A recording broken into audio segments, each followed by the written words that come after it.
안녕하세요. 성경에 대해서 이것저것 저것 이것 이야기를 나눠보는 성경수다 말씀 영상입니다. 당연히 관심이 없었겠지만 저번 주는 바빠서 못했네요. 물론 이 영상을 보시는 여러분들은 그랬었나? 하는 생각이 들겠지만 아무튼 제가 좀 바빴어요. 어쩌겠습니까? 연말에 성탄절도 있고 송구영 신예배도 있으니 당연히 힘들었어요. 아무튼 그래도 이번에는 좀 여로보암 왕에 대한 이야기를 한번 나눠보려고 합니다. 우리가 나누는 여로보암 왕의 이야기를 한번 나눠보는데 이 왕은요 북이스라엘의 창건자였던 여로보암이 아니라 이름만 같은 사람, 북이스라엘의 창시자였던 여로보암과는 이름만 같은 동명이인이라는 것을 밝혀드립니다. 북이스라엘의 왕이었던 요아스의 왕의 아들이었고, 또한 여로보암은 정치적인 능력이 굉장히 뛰어난 왕으로 묘사되고 있습니다. 왜냐면 그만큼 업적이 많으니까요. 그냥 뭐 멀리 볼 것 없이 그냥 나무 위키나 위키백과 검색해 보면요, 여로보암 2세 검색하면 긍정적인 평가들이 굉장히 많습니다. 네이버에 검색해도 누군가가 쓰는 글도 다 그렇게 나올 거예요. 그만큼 능력 있는 사람이었고 또한 41년 동안 북이스라엘을 통치했다는 거죠. 그만큼 이 여로보암 2세 왕은 굉장히 유능한 왕이라고 생각할 수도 있습니다. 그가 얼마나 유능한 왕이었냐면 그때는 풍요로운 시대였으니까요. 물론 이 풍요로운 시대는요, 그 시대를 맞이하기 위해서는 아시리아 제국, 대제국이 와서 찝적대야 하면 참 풍요롭기가 힘들어요. 왜냐하면 강대국이 와서 침공하면 전쟁하랴, 전쟁하면 사람 죽어, 전쟁 복구하다 보면 돈 들어, 그러다 보면 경제 성장 못하는 거죠. 또한 또 침공하다 보면 땅덩어리가 좁아지고 땅덩어리가 좁아지면 당연히 뭐 세금이나 뭐 그런 것도 있으니까 당연히 풍요로운 경제가 안 되는데 이때 이 시기에는 아시리아 제국이 내분 상태예요.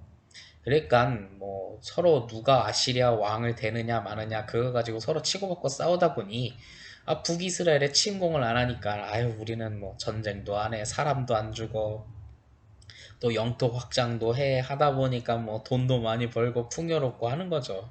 그만큼 이런 풍요로운 가운데 또한 이런 특징이 있죠. 메소포타미아와 미아 반, 그 미아와 아무튼 메소포타미아 혀가 꼬였네요. 메소포타미아와 아라비아와 애굽의 상인들이 서로 무역을 하다 보면 중간에 있는 북이스라엘에 지나갈 수밖에 없어요. 그러다 보니까 지나가다 보면 통행세도 받죠. 통행세도 받다 보니까 돈도 많이 벌고 또한 그들과 또한 왔으니까 숙박하다 보면 서로 거래도 하잖아요. 뭐 좋은 특산품 있어요? 좀 봅시다. 하다 보면 이거 좋다 하면서 또 교류도 하면 그만큼 경제 성장도 이루어지는 거죠. 이러한 통행세도 많이 걷어들였고 또한 아라비아에 있었던 구리 광산 산업은 이제 북이스라엘을 중심으로 진행되었기 때문에 당연히 이것에 많은 이득을 얻을 수밖에 없었던 거예요. 요즘에야 뭐 비행기로 띄우고 뭐 배로 띄우고 기차로 달리고 하다 보니까 좀 이런 상인들의 이동이 조금 어색하기는 하지만 아무튼 그만큼 이런 경제 교류가 그만큼 풍요로운 경제를 만들어낼 수 있던 거죠. 솔직히 말해서 북이스라엘에서 맨날 아시리아 제국이 와서 찝쩍대고 침공하고 하다 보면 상인들이 무서워서 지나가겠습니까? 전쟁통 있는 데는 안 지나가죠. 그러니까 당연히 뭐 멀리 배 타고 돌아가서 뭐 좀 뭐 통행 그 운송료 좀 많이 받고 뭐 그렇게 하겠는데 아무튼 그랬는데 전쟁이 없다 보니까 이렇게 좋은 일도 많이 일어납니다. 그런데 저번에 이야기를 나눴지만 이 모든 것이 하나님의 계획이었고 이것은 또한 하나님의 뜻대로 하나님의 기쁨이 되는 통치로 바로 이어져야 하는데 문제는 이 시대의 사회적 모순이 발견되었던 겁니다. 이것은 옛날 솔로몬 시대 때 있었던 국제무역으로 나라가 성장했을 때, 그리고 그때와 똑같은 현상이 일어난 거예요. 국제무역으로 벌어들였던 이 자본이 백성들한테 골고루 분배가 되지 않았던 거예요. 이것은 어느 국가든 국가가 굉장히 성장하고 돈을 많이 버는데 그 나라 국민들의 빈부격차는 굉장히 늘어난다. 이것은 바로 이러한 문제가 같이 생기는 거예요. 그 벌어들였던 그 자본을 모든 백성들이 서로 특혜를 누려야지 서로 빈부격차도 없고 서로 행복한 세상이 되는데 오히려 그 골고루 분배되지 못하는 거죠. 뭐 예를 들어서 뭐 대기업의 뭐 회장님이 공을 많이 세웠으니까 특혜를 많이 줘, 배분을 골 그쪽보다 좀 많이 줘. 사실은 그 밑에 있는 사원들이 더 노력했는데 회사가 이렇게 해서 돈을 벌어들였는데 그럼 사원들한테 보너스도 나눠줘야 하는데 그걸 이제 그뭐 회장님이 꿀꺽하기 위해서 보너스도 안 줘. 그러면 뭐 그 밑에 있는 사원들이 참 좋아하겠습니까? 바로 이러한 문제가 이렇게 작게 회사의 얘기로 잠깐 제가 얘기를 했지만 이게 국가 차원에서 일어나다 보니까 바로 그 안에서 누군가는 불이한 방법으로 그 자본을 축적하고 쌓아 올리는 사람들이 생겨난 거죠. 바로 그것을 통해서 창고에다가 그 재물을 차곡차곡 쌓아놓고 오히려 그 재물이 필요한 사람들한테는 나눠주지 않으니 바로 이러한 상황이 바로 개판 5분 전이 되는 거죠. 음. 물론 누군가는 이렇게 말하겠죠. 목사란 사람이 개판 5분 전이란 말을 해도 되겠습니까? 라고 하지만 이 단어만큼 최대로 여러분들에게 정보 전달하기엔 최고로 좋은 단어는 없어서 제가 가져왔습니다. 성경에 대해서 이야기를 나누는 거니까 바로 이 상황이 어떤 상황인지 바로 한마디로 이해할 수 있는 이런 단어는 제가 가져와서 쓰기도 합니다. 혹시 여러분들 육룡이 나르샤라는 드라마 본 적 있나요? 물론 그 드라마가 좀 판타지적 요소와 가상에 대한 부분이 좀 많지만 저는 그 드라마가 그때 당시 고려에서 조선으로 넘어가는 그 시기에 사람들의 이야기를 너무 좀 잘 표현했다고 봐요.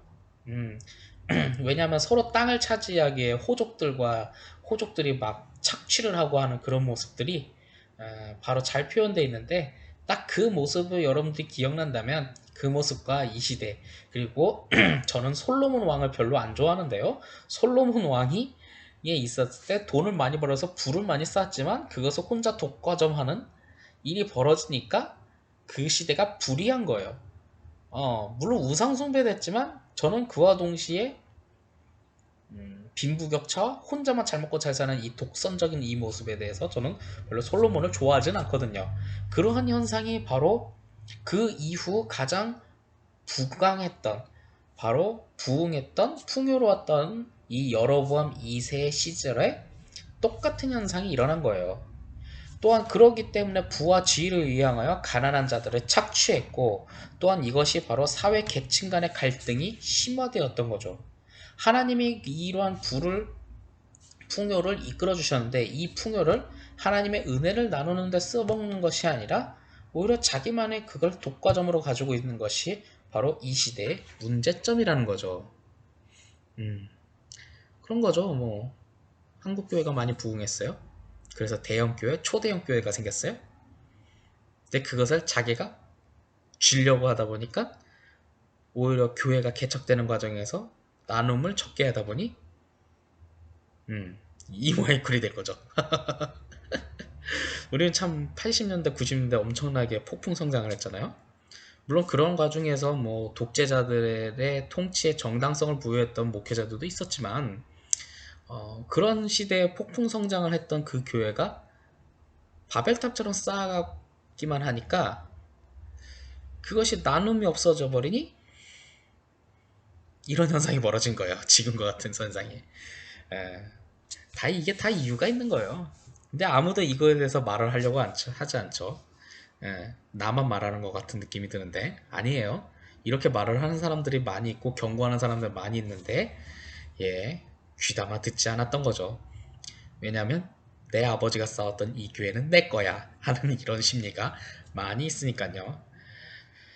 조금 다른 얘기를 했지만 아무튼 여로보암 시대의 이야기를 계속 한번 이어가 보도록 하겠습니다. 이러한 사회 계층 간에 일어났던 갈등이 어떤 현상을 가져오면 가난한 자들한테는 부당한 공물세를 부과하고 이러한 사소한 빚 그리고 공물세를 제대로 해결하지 못하게 되니 그들은 바로 노예가 되어버린 거죠. 그래서 이제 작은 교회 목회자들이 큰 교회 목회자들한테 노예가 끌려다니는 현상이 일어났나? 하는 생각도 좀 들고요. 그럼 이러한 문제를 가지고 문제가 생기니 재판관들을 찾아갈 수 있잖아요. 근데 재판관들은 오히려 권력자들의 돈을 받고 재판관을 매수해서 채권법이나 그런 것들을 악용하여 오히려 너는 그래도 노예야 이렇게 말을 하는 거죠. 어, 음, 이런 현상들이 좀 많이 일어나니 사법제도와 조세제도가 바로 가난한 사람들을 보호하지 못한 거예요. 그러니까 그러니까 그 시대를 살아서 불의한 시대라고 말하는 선지자들이 나타나기 시작했던 거죠. 그런데 아무튼 이러한 식으로 이제 막대한 부를 축적하니까 이런 부패한 권력자들은 양심의 가책이 있었나 봐. 아, 내가 누군가를 노예로 삼았어. 아이고, 내가 마음의 가책이 있는데. 그래서 이 부자들이 오히려 성전을 찾아가는 거죠.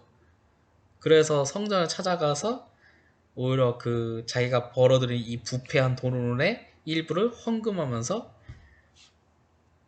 마음의 양심의 가책을 해결하기 위해 회개를 구하고 회개를 하고 회개를 했는데 그러면 오히려 그 가난한 자들 노예가 된 사람들을 도와주면 되잖아요. 자기가 가지고 있는 거 나눠주면 되는데 근데 똑같이 또 그렇게 해서 또 부, 그렇게 부정한 돈을 또 모아서 또 성전에서 내고 교회가 그냥 나팔수가 돼버린 거죠. 교회나 성전이. 그러니 뭐 제대로 된 하나님을 찾을 수 있겠습니까? 그래서인지 풍요로울 때는 하나님을 찾는 사람이 없다더라 하는 말이 틀린 말은 아니었던 것 같습니다. 아무튼 이러한 상황이 계속 반복적으로 일어나니 선지자 중에 한 사람이 굉장히 빡쳐갖고 그걸 신랄하게 비판한 사람이 등장하게 되는 거죠. 바로 선지자 아모스. 아모스는 오히려 이렇게 드리는 제사보다 하나님의 공의와 정의, 오히려 가난한 사람들을 도와줘라. 그냥 그 돈을 성전에 주지 말고 가난한 사람들한테 오히려 돈을 나눠주면서까지 이러한 빈부격차를 줄여보자라는 외침을 했던 거죠. 그래, 하지만 오히려 이러한 선지자 아모스의 외침을 듣기 불편했던 사람들은 저 CIB 새끼 뭐 이렇게 하면서 그냥 뭐 저이씨 뭐 어디서 나온 놈이야 하면서 하면서 하면서 뭐 특히 그 이 지역이 북이스라엘이잖아요. 아모스와 호세아 같은 경우에는 북이스라엘 출신이 아니에요. 남유다에 샀다가 북이스라엘로 올라올 일이 있어서 올라와서 오히려 거기서 하나님의 음성을 듣고 그러다 보니까 니들 그러면 안 돼 이렇게 말을 하는 거예요. 그러다 보니까 당연히 그 지역에서 듣던 이제 부정한 방법으로 돈을 모았던 사람들이 선지자 아모스가 그딴 소리를 하니까 니 어디 출신이고? 이렇게 말을 하면서 오히려 배척을 시켜버리는 거죠. 왜냐면 하나님의 말씀이 오히려 북이스라엘 사람들한테 가지를 않으니 아모스 남유다 출신이 아니라 아모스가 잠시 북쪽으로 올라올 일이 있을 때 그때 하나님이 야 너 내 메시지 좀 정해 해서 아모스가 야 이 나쁜 놈들아 이렇게 말을 하니까 이 나쁜 놈들은 니 어디 출신이고 너 니네 나라로 까버려 뭐 이런 식으로 말하는 현상들이 있는 거예요. 참 이해하기 쉽게 긴 내용을 그냥 이런 식으로 꽁트 아닌 재미없는 꽁트로 한번 설명해 보긴 했습니다만 이렇게 풍요로운 것을 하나님이 이끌어줬지만 이 풍요로움으로 하나님의 은혜를 나누지도 않고 하나님이 기뻐하지 않는 것을 하지 않으니 그 시대가 문제가 있었다는 거죠. 그렇기 때문에 우리는 하나님이 무엇을 기뻐하는지를 생각해 볼 필요가 있고 그 기뻐하는 것을 우리가 실천해야 하는 것이고 또한 우리에게 주어진 축복이 어디서 온 것인지 그리고 이 축복을 어떻게 나누는 것인지를 한번 이 영상을 보신 여러분들은 고민해보고 기도해보고 실천해봐야 하는 것이 바로 우리 시대의 중요한 점입니다. 그러니 여러분들에게도 한번 질문을 던질 필요가 있죠. 여러분들은 각자 적어도 한 가지 정도는 하나님께서 주신 축복이 있습니다. 그 축복을 어떻게 나눠야 하는 것인지를 한번 생각해 볼 필요가 있죠.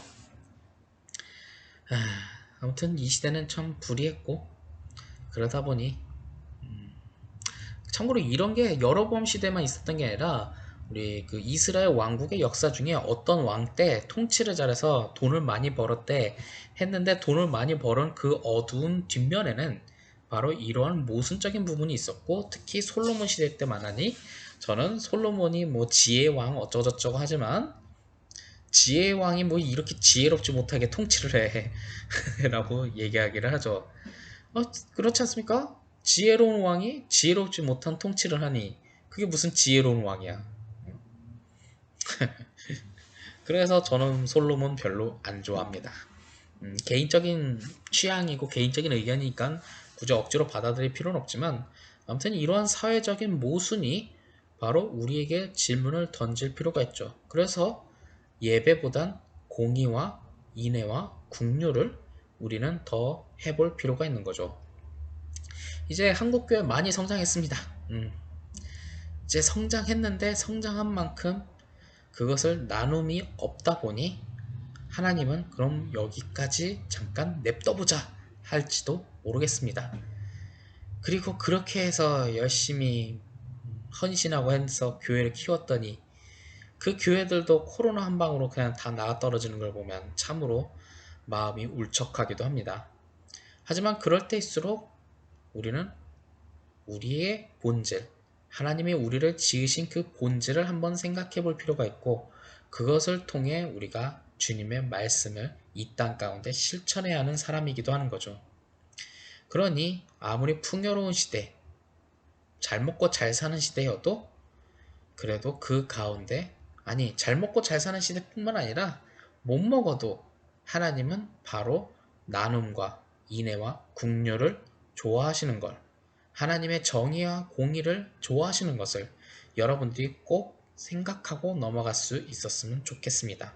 그러할 때 이 땅 가운데 하나님의 능력이, 하나님의 축복이 어쩌면 그때 멈추었던 80년대, 90년대 교회의 축복과 교회의 성장과 교회의 부흥이 다시 한번 시작될 수 있지 않을까. 우리가 방향성을 잘못 잡다 보니 하나님이 잠깐 멈춘 거예요. 그럼 방향성을 다시 잘 맞춰 간다면 주님께서 우리의 길을 인도해 주실 거라는 거죠. 바로 하나님이 기뻐하는 것, 그것을 여러분들이 실천할 수 있기를 간절히 소망합니다. 오늘의 영상은 여기까지입니다.